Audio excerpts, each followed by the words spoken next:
Cuando pensamos en un profeta de la Biblia, casi siempre nos viene a la mente la misma imagen, ¿verdad? La de una especie de vidente místico con la mirada perdida, prediciendo el futuro. Pero esa imagen, aunque es la más popular, se queda muy, muy corta. A ver, pensemos un momento. Si cerramos los ojos y nos imaginamos a un profeta bíblico, lo más seguro es que aparezca alguien que anuncia la caída de reinos o la llegada de un Mesías. Es la idea que casi todo el mundo tiene. Eso es, una figura súper solemne, envuelta en misterio, que parece que su único trabajo es desvelar lo que va a pasar. Pero la historia real, es mucho más visceral y, sinceramente, bastante más extraña. Es que los profetas no eran simples adivinos, para nada. Eran personas que se veían arrastradas a una experiencia con lo divino tan, pero tan bestia, que les transformaba la vida por completo, y a menudo de formas que hoy nos parecerían como poco extremas. Y cuando digo extremas, me refiero a cosas como estas. Ojo que esto iba mucho más allá de sentarse a meditar. A Ezequiel, por ejemplo, lo agarran por el pelo y lo transportan en éxtasis. Elías corre con una fuerza que parece sobrenatural, adelantando al carro de un rey. O Isaías, que se pasó 3 años caminando desnudo como una señal. Esto no eran excentricidades, era la manifestación física, real, de un encuentro divino que los consumía por dentro. Para entender bien a estas figuras, vamos a seguir su viaje. Primero veremos ese encuentro extraño y por qué el suyo era el trabajo no deseado. Luego exploraremos su mensaje peligroso. Veremos cómo pasaron de la condena a la esperanza y para terminar hablaremos de su legado duradero. Vamos a dejar algo claro desde el principio. Nadie quería ser profeta. No era una carrera a la que uno aspirase. Era más bien una llamada, una orden divina, que la mayoría intentaba rechazar con todas sus fuerzas. De hecho, es fascinante ver cómo los relatos de su vocación siguen casi siempre el mismo patrón. Primero, hay un encuentro con Dios que es abrumador.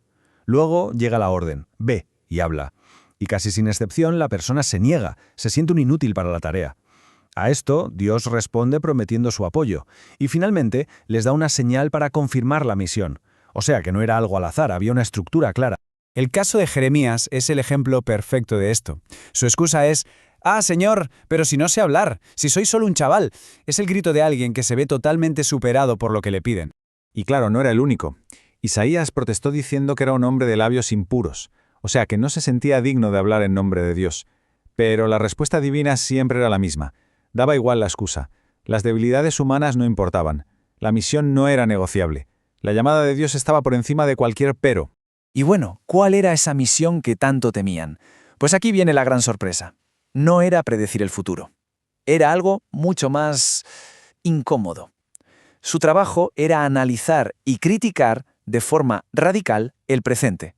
Estaban ahí para desafiar los ídolos y las injusticias de su propia sociedad. Ahora, lo que entendían por idolatría es clave. Para los profetas, no se trataba solo de arrodillarse delante de una estatua de oro. No. La idolatría era algo mucho más sutil. Era cualquier intento de manipular a Dios o, y esto es muy importante, de poner nuestra seguridad en cosas que no son Dios.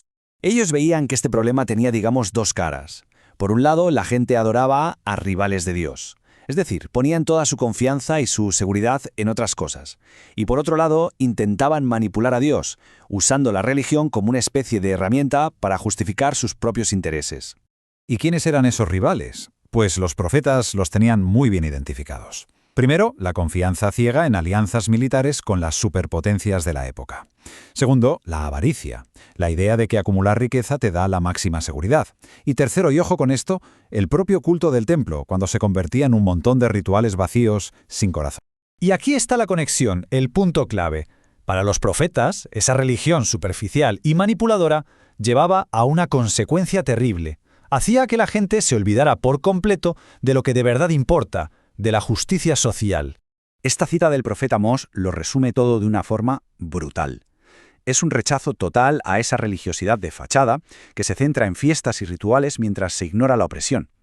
Para los profetas, la verdadera adoración a Dios no pasaba por el altar, pasaba por la práctica de la justicia en la calle. Durante años y años, los profetas estuvieron advirtiendo: «Ojo, que la injusticia y la idolatría nos llevarán al desastre».